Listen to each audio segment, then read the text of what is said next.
এখন হাতের মুঠোয় লাল বাবা রাইস। এখন থেকে লাল বাবা রাইস অনলাইনে ঘরে বসে অর্ডার করুন। লাল বাবা রাইস, লাল বাবা অনলাইন, অর্ডার করুন আজই। লাল বাবা রাইস, স্বাদ ও স্বাস্থ্য একসাথে পাবেন শুধুমাত্র লাল বাবাতে। স্বপ্নের কেরিয়ার গড়তে চান? আসুন যোগ দিন MCRS নলেজ ক্যাম্পাসে। পূর্ব বর্ধমানে অবস্থিত আমাদের ক্যাম্পাসে আমরা অফার করছি নার্সিং ও প্যারামেডিক্যাল কোর্স। সবুজ ঘেরা হাইটেক ক্যাম্পাস, সঙ্গে কলেজ সংলগ্ন অত্যাধুনিক হস্টেল। এখানে অভিজ্ঞ শিক্ষক ও শিক্ষিকারা আপনাকে আধুনিক চিকিৎসা পদ্ধতি ও প্রযুক্তির মাধ্যমে প্রশিক্ষণ দিচ্ছেন। আমাদের কোর্সগুলিতে আপনি পাবেন হাতে কলমে প্রশিক্ষণ এবং প্রয়োজনীয় দক্ষতা অর্জনের সুযোগ। বিশ্বমানের পরিকাঠামো ও সুবিধা আপনার শিক্ষা জীবনকে করবে আরো সুন্দর ও সহজ। আপনার স্বপ্নের ক্যারিয়ার শুরু হোক এইখানে, MCRS নলেজ ক্যাম্পাসে। MCRS নলেজ ক্যাম্পাস, আপনার ভবিষ্যতের পথপ্রদর্শক। শুভ সন্ধ্যা। মুক্ত বাংলার ডিজিটাল প্ল্যাটফর্ম মুক্ত আবহের স্টুডিও ফ্লোরে সুধী দর্শকবৃন্দ, আমার সাহিত্য মোদী দর্শকবৃন্দ, আপনাদের আবারও একটি সাহিত্য মুখর সন্ধ্যায় আমন্ত্রণ জানাই। সঞ্চালনা পর্বে আমি থাকছি চিরঞ্জীব ঘোষ। ওই যে কবির কথায়, বিকশিত পুষ্প থাকে পল্লবে বিলীন, কিন্তু সৌরভ তার লুকাবে কোথায়? এমনই কিছু বিকশিত পুষ্প যারা পল্লবে বিলীন হয়ে আছে, পাতার ফাঁকে লুকিয়ে আছে, কিন্তু তাদের সৌরভ নিজের থেকে ছড়িয়ে পড়ছে সমাজের বুকে, তাদের লেখনীর মাধ্যমে, তাদের সাহিত্য সৃষ্টির মাধ্যমে, তাদের কবিতা, তাদের প্রবন্ধ, তাদের ছোট গল্প, এই সবের মাধ্যমে আমরা অতি যত্নের সাথে এই কাজটি করে আনছি, তাদেরকে এনে আপনাদের সম্মুখে হাজির করা। আজকেও সন্ধ্যায় এর ব্যতিক্রম হয়নি। আমরা এমনই এক বিকশিত পুষ্পকে আজকে আমাদের ভিতরে পেয়েছি। আমরা ধন্য এবং ঋদ্ধ হব তার সাহিত্য সৃষ্টির আনাচে কানাচে ভ্রমণ করে। আসুন, তার আগে আমি যেটা বুঝতে পারছি, আপনারা অধীর আগ্রহে অপেক্ষা করেছেন আজকের পরিচয় পর্বটুকু সেরে নেওয়ার জন্য। আজকে প্রথম পরিচয় পর্বে এসে আমাদের মাননীয় সাহিত্যিক, তার সাথে পরিচয় করে নিন। নাম মানসী মিত্র নাগ, আমাদের অত্যন্ত আদরের মানসী। একদম আমার সাথে দাদা বোনের সম্পর্ক। আজকে কোনো সাহিত্যের কচকচানিতে ভীষণভাবে ভারী করে ফেলবো না। আমরা সাহিত্যকে কেন্দ্র করে আমরা দাদা এবং বোন দুজনে একটা সুন্দর আড্ডা জমাবো শুধুমাত্র আপনাদের জন্যে। আসুন পরিচয় করে নিন মানসীর সাথে। নমস্কার, আমার দর্শকদের আমি আমার প্রণাম জানাই এবং প্রণাম জানাই এই মুক্ত আবহর প্রত্যেক সুধীজনকে, এবং দাদাকে তো আছেই, দাদাকেও আমার অন্তর থেকে জানাই অনেক অনেক শ্রদ্ধা ও ভালোবাসা। দাদা তো আমার পরিচয় করিয়ে দিয়েছে, আমি মানসী।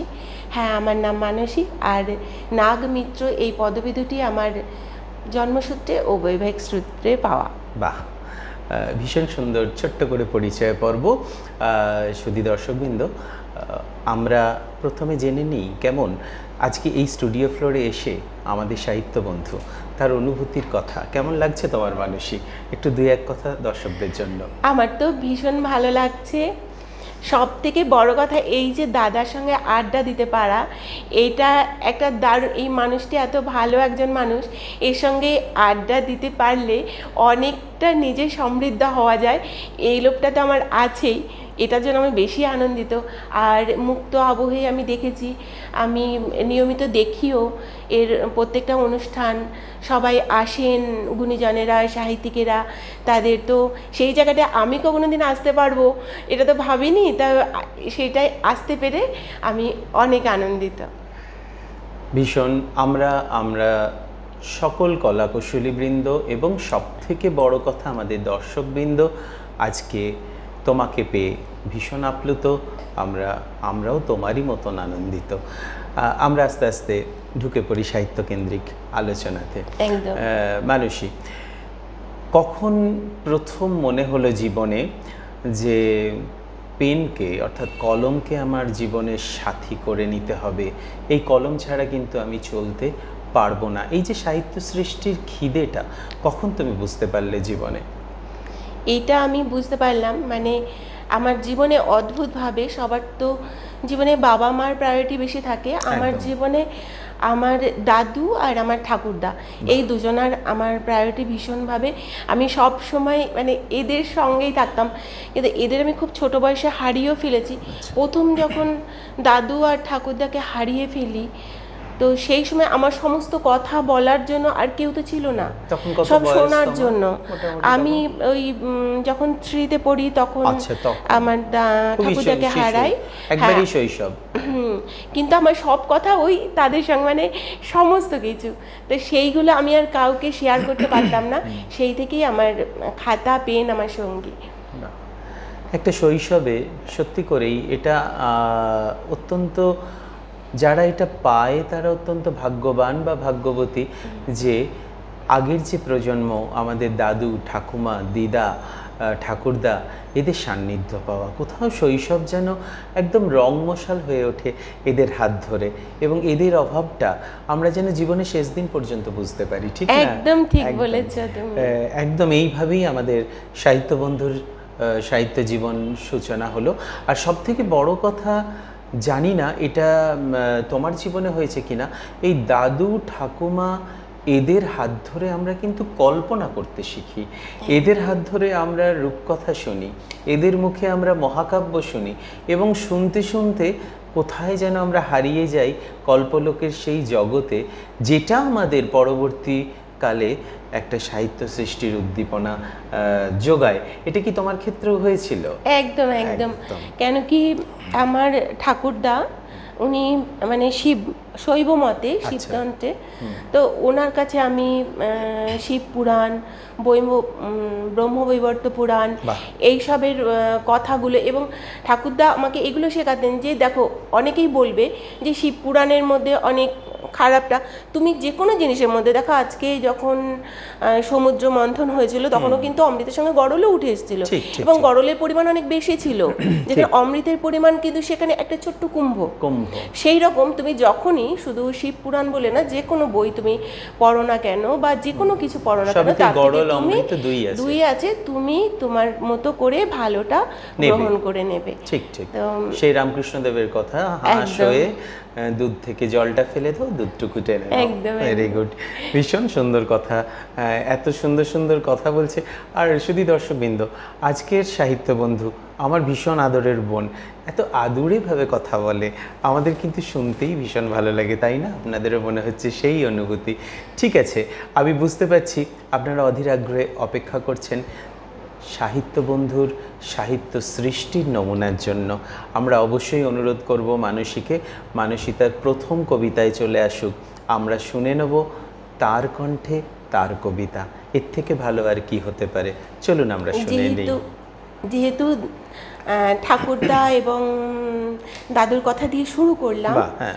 এবং সেখানে তো রূপকথার গল্প এলোই, কিন্তু রূপকথার গল্প কিন্তু শুধু রূপকথায় নয়, হ্যাঁ। সেটা আমাদের জীবনের সঙ্গে ওতপ্রোতভাবে জড়িত। একদম, তো ঠিক। সেইটা নিয়ে আমার একটি লেখা, রূপান্তর কথা। বাহ অন্য এক রূপকথার কাহিনী বলে শোনো। বাবা।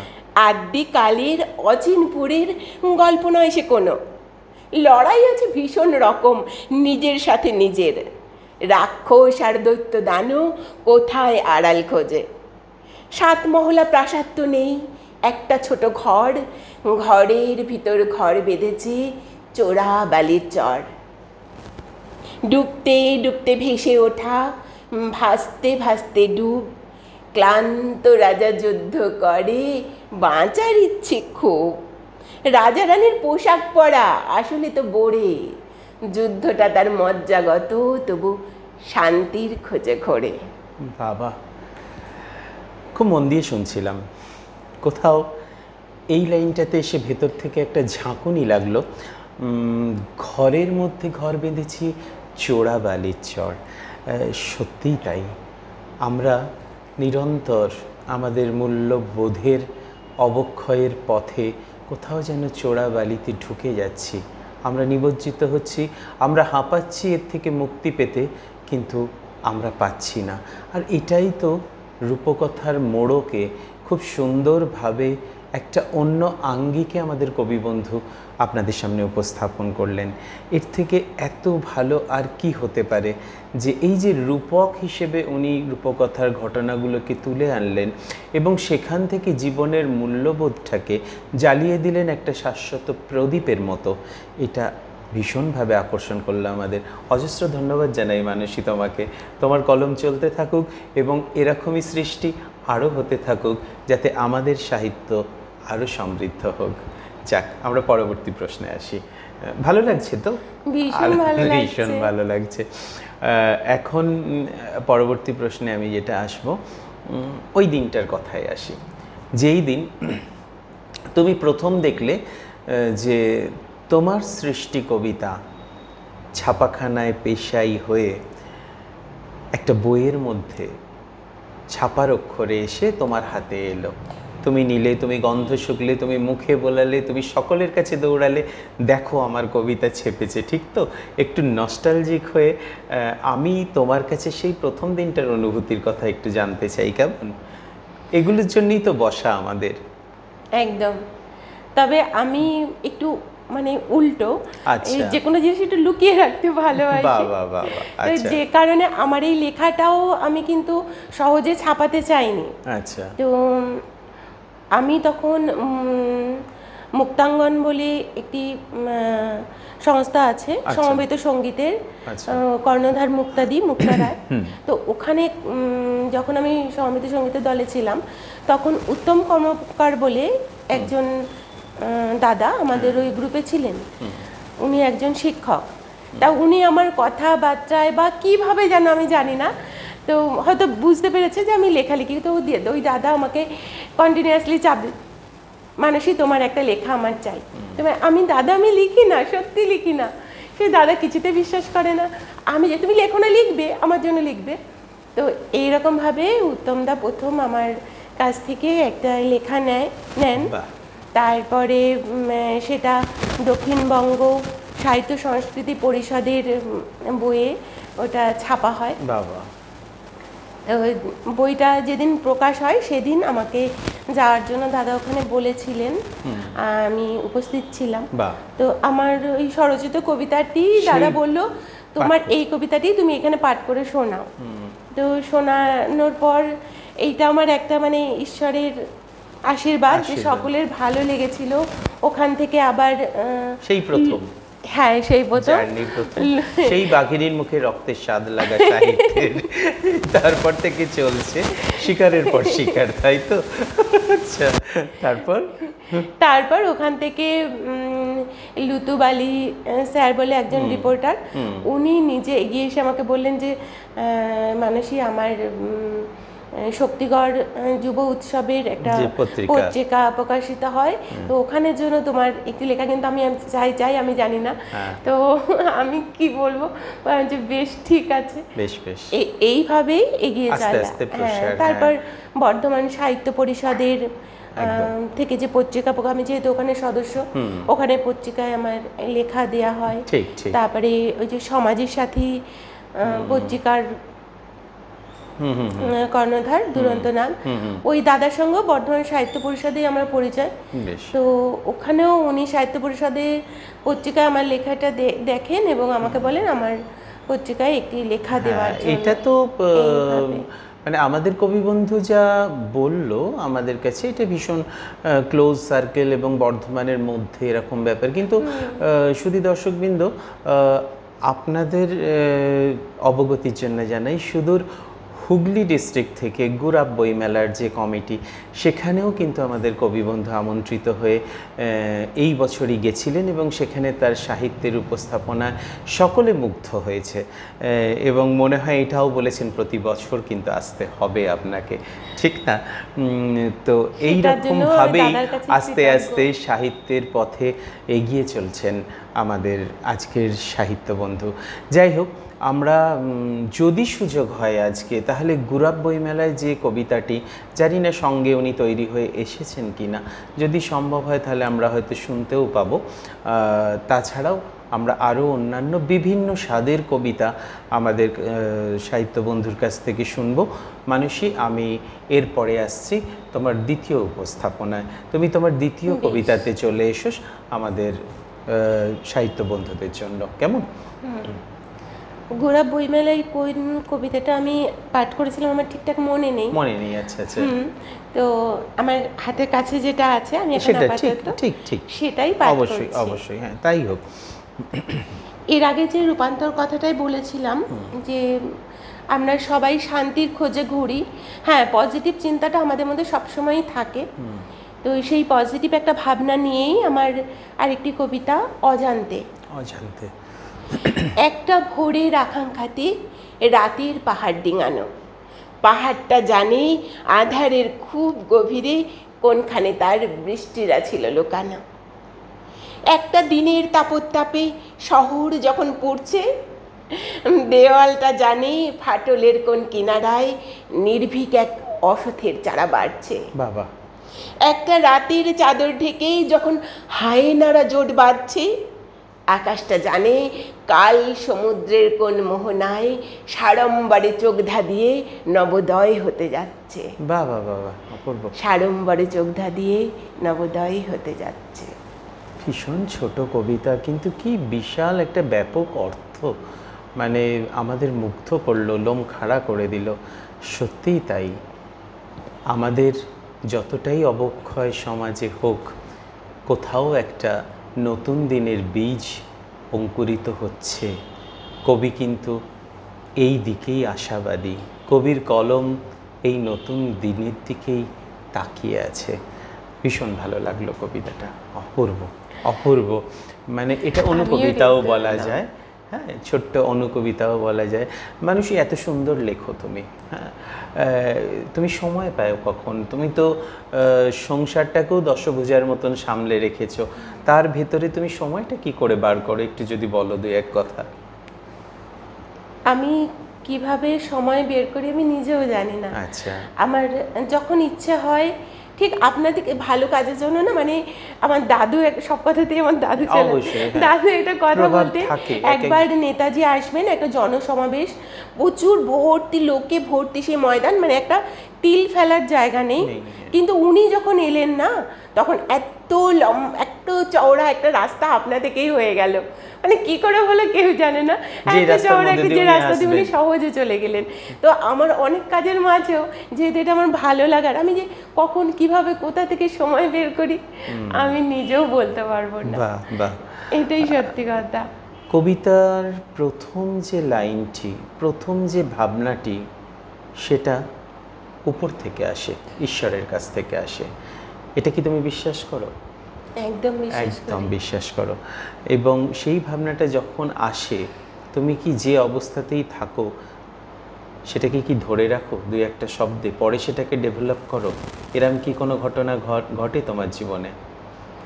হ্যাঁ, আমার ওরকম হতে থাকে। মানে হয়তো আমি এটা কোনো কাজ করছি তখন, বা আমার চোখের সামনে কোনো ঘটনা ঘটছে, সেটার নিরিখে আমার মনের মধ্যে তখন ওই কথাগুলো চলতে থাকে। এবার সবসময় তো হাতের কাছে খাতা পেন থাকে না, এসব থাকে না, তো তখন আমি ওটা মনের মধ্যেই না গুনগুন গুনগুন করতে থাকি। আর তারপর যখন সময় সুযোগ পাই তখন সেই খাতার কাছে ছুটে যাই। আচ্ছা আচ্ছা আচ্ছা। এই একই রকম ব্যাপার, যে একটা কবিতা জন্ম যখন নিল, সেই আঁতুর ঘরটাকে কবিবন্ধু সুরক্ষিত রাখলেন। সে আঁতুর ঘরে অন্য কিছু প্রবেশ করতে দিলেন না, যাতে করে কবিতা জন্মটা ব্যাহত হয়, বিপর্যস্ত হয়। যখন সময় পেলেন, কবিতাকে নিজস্ব রূপ দিয়ে খুলে দিলেন সকলের সামনে। কি অপূর্ব!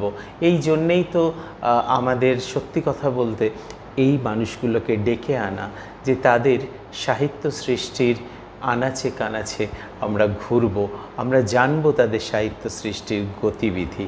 খুব ভালো লাগলো তোমার এই কথা শুনে। আর একটা জিনিস যেটা হয়, একটু একটু লেখালেখি আমিও করি, সেখানে আমি দেখেছি যে একটা শব্দ কোথাও গিয়ে আমাকে মন ভরাতে পারছে না, এবং ঠিক শব্দটা, উপযুক্ত শব্দটা আমি কিন্তু কিছুতেই খুঁজে পাচ্ছি না। তো এই অবস্থাতে এসে, এটা একটা রাইটার্স ব্লক বলে একটা টার্মস আছে, তো প্রচণ্ড একটা ছটফটানি, প্রচণ্ড একটা খিদে, যে কেন হচ্ছে এটা, আমি কেন পাচ্ছি না আমার সঠিক শব্দটা। এটা কি তোমারও হয়?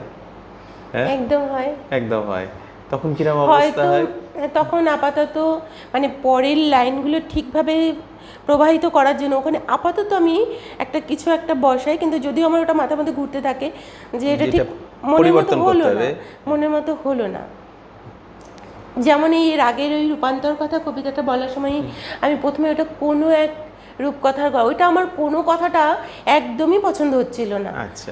তখন মানে তাও ওই কোনো কথাটা দিয়েই আমি আস্তে আস্তে কবিতাটার ভেতরে যাই, কিন্তু আস্তে আস্তে তখন আমার মনে হলো এটা আমি অন্য এক রূপকথা লিখলে আমার মনে হয় বেস্ট হবে। এরকম আমার কতটা গভীর অর্থবহ হয়ে গেল, তাই না? ঠিক ঠিক ঠিক কথাই। মানে সত্যি এইভাবেই জন্ম হয় নতুন চিন্তা, নতুন ভাবনা, নতুন একটা মানে কবিতার আঙ্গিক এইভাবেই তৈরি হয়। শুধু দর্শকবৃন্দ, আপনারা শুনছেন, আপনারা জানছেন যে আমাদের কবি বন্ধুর বিভিন্ন রহস্যের কথা, সাহিত্য সৃষ্টির রহস্যের কথা। আমরা পরবর্তী প্রশ্নে আসি। এখন তো দাদু বা ঠাকুরদা মাথার উপরে নেই, আচ্ছা, তাদের উপরে অন্তরের শ্রদ্ধা আমাদের সকলের তরফ থেকে রইল। এই মুহূর্তে, এই সময়ে বসে আমি জানতে চাই যে তাহলে এখনও যে সাহিত্য সৃষ্টিটা চলছে, এর অনুপ্রেরণা কে যোগাচ্ছে? কে পেছন থেকে সব সময় একটা গার্ড করে আছে যে না, এই কাজটা ঠিক মতন হোক? আমার ঠাকুরদা বা দাদু এখন নেই ঠিকই, কিন্তু ওনারা যার হাত আমাকে ধরিয়ে দিয়ে গেছেন তিনি হচ্ছেন নটরাজ, শিব ঠাকুর এবং রামকৃষ্ণদেব, শ্রী শ্রী রামকৃষ্ণদেব। আমি তার কাছে দীক্ষা নেইনি, কিন্তু আমি অন্তর থেকে ওনাকে এবং স্বামী বিবেকানন্দকে আমার গুরুর আসনে বসিয়েছি। আমি দেখেছি, আমার ঠাকুরদা বা দাদুকেও দেখেছি, তাদের কাছে কেউ তাদের সঙ্গে কেউ কথা বলতে আসলে না, মানে অনেক দুঃখী মানুষও দাদা কি অদ্ভুত, তারা না মানে হাসি মুখে ফিরে যেত। এইরকম এই জিনিসটা আমি যেটা রামকৃষ্ণদেবের মধ্যে ও দেখেছি, যে গুরুদেবের কাছে কত মানুষ এসেছেন একটু শান্তির জন্য, এবং আমারও না এইটাই মনে হয়। আমি কিন্তু মানে লেখার মধ্যে আমি চাই যে মানুষ যেন একটু শান্তি পায়, বা শুধু লেখা কেন, আমি যখন কথা বলি আমার এটাই মানে আমার একটা জীবনের মানে লক্ষ্য যে আমার সান্নিধ্যে যারাই আসবে তাদের যেন আমি একটু কথা বলে শান্তি দিতে পারি, তাদের মতো করে, মানে রামকৃষ্ণদেব কিংবা আমার দাদু ঠাকুরদার মতো করে না হলেও আমি যেন তাদেরকে একটু হলেও শান্তি দিতে পারি।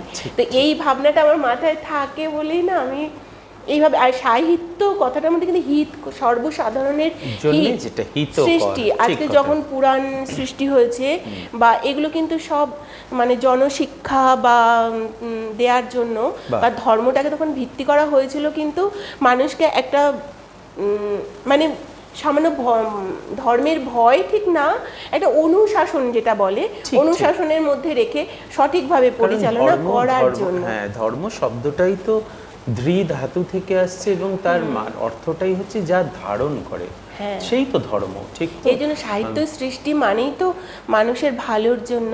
ঠিক, এই কথাটা মাথায় থাকে বলেই আমি লিখে যাই। জানি কিছু মানুষের কাছে এটা মনে হয় একদম পজিটিভ ভাইবের তারা একটা আখর, তারা একটা খনি, তাদের সাথে মিশে, তাদের সাথে কথা বলে মন চায় যে বারবার আবার তাদের কাছে যাই, ঠিক না?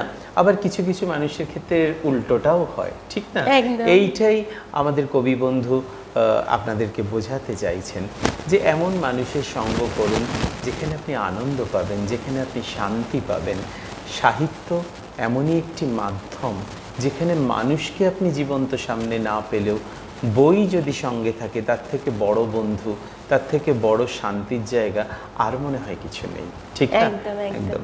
আমরা পরবর্তী কবিতায় চলে আসি। এরপরের আরেকটি কবিতা আমরা শুনবো। আমাদের কবি বন্ধু তৈরি হতে হতে প্রতিদিনকার প্রয়োজনীয় কথাটা আবারও আমরা সেরে নিই। আপনারা যারা পর্দার ওই পারে আছেন, সাহিত্য সৃষ্টি করেই যাচ্ছেন নিরন্তর, তারা যদি আমাদের এখানে আসতে চান, সকলের সামনে তুলে ধরতে চান আপনাদের সাহিত্য সৃষ্টির নমুনা, অবশ্যই 70 ফোন করুন 6294345327 এই নাম্বারে। আমি চিরঞ্জীব ঘোষ দায়িত্ব নিয়ে আপনাদের এখানে আনব এবং অবশ্যই তুলে ধরবো আপনাদের সাহিত্য সৃষ্টি সকলের সামনে। ভালো থাকবেন। আমরা পরবর্তী প্রশ্নে চলে আসি, পরবর্তী আমাদের কবিতায় চলে আসি আমাদের কবি বন্ধুর কাছে। কেমন? আমি এখন যে কবিতাটা বলতে, যেহেতু এতক্ষণ পজিটিভ কথার মধ্যেই ছিলাম, তো সেই কথাটাই দেখো দাদা। আমরা বলি কানা গলি, কিন্তু গলিটা কি আক্ষরিক অর্থে কানা? না, তার একটা সাইড কানা হতে পারে, কিন্তু অপর দিকটা কিন্তু খোলা, অবশ্যই, তাই না? কোনো একটা দিক, আমরা একটা দিক দেখে তাকে বলে দিচ্ছি কানা, কিন্তু সে যদি একটু ভালো করে তাকে দেখে, বেরোনোর পথ কিন্তু তার আলোর একটা উৎস আছে, আলোর একটা উৎস সামনে থেকে না হলেও পিছন দিক থেকে তার উৎসটা আছে। অবশ্যই, যদি চেষ্টা করা যায় কানাগলি থেকেও আকাশকে খুঁজে পাওয়া যায়। ঠিক, একদম ঠিক কথা। সেইভাবে আদর্শে কিছু একটা কবিতা, বাহ, ভীষণ ইন্টারেস্টিং। শুনি আমরা। পথ, আমার কবিতার নাম পথের পথিক নাকি পথিকের পথ। বাহ। পিছু টানে মন, কানাগলিটাও কখন দু চোখ ভরে আলোর স্বপ্ন দেখে। এগিয়ে চলার বড্ড তাড়াহুড়োয় প্রিয় নদীটাও হারায় পথের বাঁকে। দিক ভুলে সব দিকভ্রান্তের দল ধ্রুব তারায় পথের হদিশ খোঁজে। এক্কা দোক্কা খেলার নেশায় মেতে ভাটির টানে নৌকা ভাসায় নিজেই। পথের ধুলোয় তাদের পায়ের চাপে নকশা ফোটায় কালপুরুষের তারা। আকাশ গাঙের কল্পনা রাজ্যে অসম্ভবের বাস্তবতায় ভরা। বাহ বাহ বাহ, কি অপূর্ব! ঠিক এই মুহূর্তে আমাদের স্টুডিও ফ্লোরে একটা মুগ্ধতার রেশ খেলে যাচ্ছে। অপূর্ব কিছু কবিতা, ভীষণ ক্ষুদ্র কিন্তু ভাবে ভরপুর এবং অসম্ভব সুন্দর শব্দচয়ন, এবং সেখানে কিন্তু যে মেসেজ কবিতাগুলো থেকে আমরা পাচ্ছি তার আলোতে আমরা আলোকিত হচ্ছি। প্রত্যেকটি কবিতা এরকম গুরুত্বপূর্ণ কিছু মেসেজ নিয়ে বসে আছে। আমাদের কবি বন্ধুর সৃষ্টি এইখানেই অন্যের সৃষ্টির থেকে কোথাও একটা স্বতন্ত্র হয়ে যাচ্ছে, কোথাও একটা আলাদা হয়ে যাচ্ছে। আমাদের শুভকামনা রইল, আমাদের শুভেচ্ছা রইল আমার এই বোনটির জন্য, যে আরও সুন্দর সুন্দর কবিতা তার হাত থেকে বেরুক। আমরা অবশ্যই তাতে আরও মুগ্ধ হব। কেমন? আস্তে আস্তে আমরা প্রায় শেষ পর্যায়ের দিকে চলে এসেছি। আমাদের সময়ের শাসন তো মানতেই হবে, ঠিক না? তো এই মুহূর্তে এসে আমি দর্শকবৃন্দ আপনাদের দেখিয়ে দিই যে আমাদের কবি বন্ধু আজকে তার কোন কোন জায়গাতে, কোন পত্রিকাতে তার এই কবিতার স্বাক্ষর রাখলেন, তার এই প্রতিভাকে তুলে ধরলেন। আমার হাতে এই মুহূর্তে এসছে দক্ষিণ দামোদর সাহিত্য ও সংস্কৃতি পরিষদের মুখপত্র, দক্ষিণ দামোদরের ৩য় সংখ্যা 2024। সেখানে আমাদের কবি বন্ধুর কবিতা উজ্জ্বলভাবে স্থান পেয়েছে। আপনারা সংগ্রহ করবেন, আপনারা পড়বেন। আমার কাছে আছে আরও একটি পত্রিকা যার উচ্চারণে আমাদের মন স্বতঃস্ফূর্তভাবে একটা কোথাও যেন হারিয়ে যায়, চারুবাক পত্রালিকার শারদ সংকলন। সেখানেও আমাদের কবি বন্ধুর কবিতা স্থান পেয়েছে।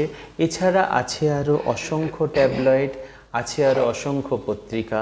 ঠিক স্বল্প সময়ের তাড়াহুড়োতে আমাদের কবি বন্ধু আজকে সঙ্গে আনতে পারেননি, বা আমাদের সময়ের সীমিত থাকার জন্য আমরা সেগুলো আপনাদেরকে দেখাতে পারলাম না। প্রতিজ্ঞা রইল, আমরা দৃঢ় সংকল্প থাকলাম যে পরের বার নিশ্চয়ই সেগুলো আপনাদের সামনে তুলে ধরব। কেমন? মানসী, আমরা একটা র্যাপিড ফায়ার খেলবো। আমাদের কাছে কিন্তু খুব ফোন আসে যে র্যাপিড ফায়ারটা কিন্তু বন্ধ করবেন না আপনারা। কেমন? র্যাপিড ফায়ার একটা মজার খেলা, ছোট্ট প্রশ্ন থাকবে, ছোট্ট উত্তর থাকবে, এবং সেগুলো থেকে জেনে নেওয়া যাবে আমাদের কবি বন্ধুর ভেতরে আসলে কোন মানুষটা ঘাপটি মেরে বসে আছে। কেমন? শুরু করি তাহলে? চলো। আচ্ছা, প্রথম প্রশ্ন আমার যাচ্ছে, ভূতের রাজা দিল বর, জবর জবর 3 বর। কেমন? এমনই ভূতের রাজা সামনে এসে বলল, মানুষই সাহিত্য সংক্রান্ত 3টে বর আমার কাছে চেয়ে নাও, তুমি কি চাও? 3টে বর চাইলে আমি প্রথমেই তো চাইবো যে আমার পছন্দের বইগুলো যেন আমার ঘরের তাক ভর্তি হয়ে যায়, আমি লাইব্রেরি হয়ে যাক, আমার গোটা বাড়ি লাইব্রেরি হয়ে যায়। আচ্ছা, তারপর? এইটা। আর একটা হচ্ছে যেটা, যেহেতু আমি লিখতে বা লেখাপড়া করতে ভালোবাসি, হ্যাঁ, তো সেজন্য আমার ঘরে লেখার জায়গাটা রয়েছে, কিন্তু সেই জানলাটা একটু জানলা ব্যাপারটা কিন্তু লেখালেখির সঙ্গে ভীষণ ওতপ্রোতভাবে জড়িত আমার মনে হয়। মানে এসি রুমে বসে কতটা আমি অন্তত পারবো না লিখতে, আমার একটু জানলাটা আছে, কিন্তু ওই জানলাটা যদি আরও একটু বিস্তৃত হয়ে যায়, সে মনের জানলা বা আমার দেখার দৃষ্টিটা যেন তারা আরো বিস্তৃত, আরো প্রসারিত করে দেন। শুধু বাইরের দৃষ্টি না, আমি ভিতর থেকেও যেন, অন্তর থেকেও যেন আরো ভালো করে দেখতে পারি, এবং আমার লেখাগুলো যেন সেইভাবেই হয় যাতে সবার সেটা উপকারে লাগে, কাজে লাগে, শুধু আনন্দ না, তার সঙ্গে যেন তারা কিছু শিক্ষাও পায়। বাহ, ভীষণ সুন্দর, ভীষণ সুন্দর কথা। পরবর্তী আমি প্রশ্নে আসছি। যখন তুমি লেখালেখি করেছো নিশ্চয়ই অনেক পড়েওছো, নাটক, নভেল নিশ্চয়ই পড়েছো, উপন্যাস অনেক বিখ্যাত সাহিত্যিকের প্রাবন্ধিকে নিশ্চয়ই পড়েছো। আচ্ছা, কোনো উপন্যাস বা গল্প পড়তে গিয়ে তোমার কি মনে হয়েছে যে গল্পের এই চরিত্রটা যদি পরিণতিটা অন্যরকম হতো, আমি যদি সেই লেখককে, সেই কবিকে বা সেই সাহিত্যিককে ডেকে এনে বলতাম, আপনি এইভাবে লিখে দিন, এই যে পরিণতিটা আমার ভালো লাগছে না, আমি মেনে নিতে পারছি না, সেরকম কি কিছু একটা মনে হয়েছে কোনো দিন? তাহলে সেটা কোন চরিত্র এবং কোন গল্পের? এইটা তো চট করে উত্তর দেওয়ার মতো ঠিক নয়, তবুও তারই মধ্যে আমি বলছি, পৌষ ফাগুনের পালা যে আছে, ওটা মনে নামটা মনে পড়ছে না, এটা চরিত্রটার নামটা না, চরিত্রটার নামটা প্লাস লেখক গগনেন্দ্রনাথ। আচ্ছা, তো ওনার ওখানে একটা চরিত্র আছে যে চরিত্রটা সারা জীবনই দুঃখী। আমার মনে হয়েছিল যে ওইখানে যদি একবারও ওনাকে একটু সুখের মুখ দেখানো যেত তো ভালো লাগতো। তবে আমার না বেশিরভাগই বইগুলো ভালো লাগে কি, যে বইগুলোর ওপরে কোনো একটা জনজীবন নিয়ে কাজ করা হয়, যেমন পৌষ ফাগুনের পালা, ওই বইটা ও কলকাতার কাছে আর উপকণ্ঠে, 3টে মেয়ে আছে, তো ওটাতে পুরো পুরনো কলকাতা কিরকম ছিল, পুরো তখন সেটা শহর হয়ে ওঠেনি, গ্রাম, সেই সময়টা কি অবস্থা, সে তার উপরে বইটা। আচ্ছা, আমার পরের যে প্রশ্ন সেটা হচ্ছে যে কোনো কবিতা বা ছোট গল্পের আবহ হিসেবে আমি 3টে সময় তোমাকে দিচ্ছি, তুমি এই 3টে সময়ের ভিতরে কোনটাকে বেছে নেবে? প্রথম সময় হচ্ছে গ্রীষ্মের দুপুর, দ্বিতীয় সময় হচ্ছে শীতের সকাল, আর তৃতীয় সময় হচ্ছে বর্ষার সন্ধ্যা। এই 3টের ভিতরে কোনটাকে তুমি বেছে নিতে চাও? গ্রীষ্মের দুপুর। গ্রীষ্মের দুপুর, সেই ঘুঘুডা, ক্লান্ত হয়ে সকলের ঘুমিয়ে পড়া, চুপি চুপি আচার চুরি কোথায় যেন সেখানে হারিয়ে গেলাম। আচ্ছা, এরপরে এই দুপুর নিয়েও আমার একটা কবিতা আছে। আচ্ছা, সেটা পরে আবার শুনবো। আজকে সময় তো ভীষণ সীমিত হয়ে গেছে। আমার শেষ প্রশ্ন তোমার কাছে, যে তুমি হয়তো লং ড্রাইভে যাচ্ছ, ফাঁকা গাড়িতে, তোমার পাশে শুধু তোমার মনের মানুষটি, আর কেউ নেই, ঠিক আছে? এই সময় তুমি কোন কবিতা বা গান তার জন্য শোনাতে চাও? যদিও আমার মনে মানুষ সাহিত্য চর্চার খুব একটা মানে ও চাই মানুষের ভালো করব কি করে, কিভাবে জনসেবামূলক কাজ প্রচুরই করে, কিন্তু ধৈর্য ধরে বই পড়া বা সাহিত্য এইসব ওর আসে না।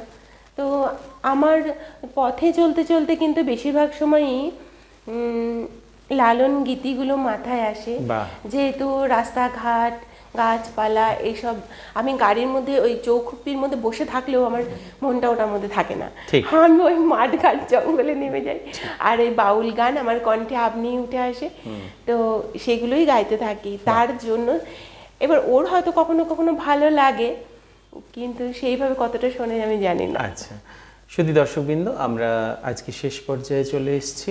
আমার সর্বশেষ যে অনুরোধ থাকবে আমাদের কবি বন্ধুর কাছে, আমাদের স্টুডিও ফ্লোর থেকে সমাজের জন্য কি বার্তা উনি রেখে যেতে চান, খুব সংক্ষিপ্তভাবে দু এক কথায় একটু বলে যাও। সমাজের জন্য আমার এটাই একটা বার্তা যে এখন সবার মুখে একটাই কথা, অপসংস্কৃতি। সংস্কৃতি কিন্তু কখনো হয় না, সেটাকে আমরা করি। আমরা নিজেরাই যদি ধীরে ধীরে আমাদের নিজের সংস্কৃতিকে আঁকড়ে ধরে বাঁচি, আমরা আরও সুন্দর এমনিতেই আমরা খুব সুন্দর একটা জাতি, সবাই মিলে একসাথে থাকি। তো আমাদের এই জাতির আরও সুন্দরভাবে মেলবন্ধন ঘটবে এবং আরও সুন্দর স্ফুরণ ঘটবে, এইটাই। খুব সুন্দর একটি ডাক দিয়ে গেলেন আমাদের আজকের কবি বন্ধু, যে আমাদের যে সনাতন সংস্কৃতি, আমাদের যে একসাথে থাকা, বেঁধে বেঁধে থাকা, এই যে আমাদের সমাজের রীতি, আমাদের মনের খিদে, সেটা আরও জাগিয়ে তুলুক এখানে সুস্থ সংস্কৃতির মাধ্যমে। সংস্কৃতি বলে কিছু হয় না, সংস্কৃতিকে বিকৃত করে আমরাই শুধুমাত্র সেই নামটি দিয়েছি। কাজেই আমরাই করব এই সংস্কৃতিকে আবারও সুন্দর করে তুলতে, আমরাই পারি, আর কেউ নয়। শুধু দর্শকবৃন্দ, আজকে এবার বিদায় নেব। আপনাদের ধৈর্য, আপনাদের যে আমাদের সাথে পথ চলা, তার জন্য আপনাদেরকে আমরা স্টুডিও ফ্লোর থেকে কৃতজ্ঞতা জানাই, শ্রদ্ধা জানাই, সম্মান জানাই। এইভাবেই আমাদের সাথে থাকবেন, ভালো থাকবেন, সুস্থ থাকবেন এবং আমাদের সাহিত্য বন্ধুর দীর্ঘ সুস্থ সাহিত্য জীবনের কামনা নিয়ে আজকের আমরা বিদায় নিচ্ছি। খুব ভালো থাকুন। নমস্কার। নমস্কার।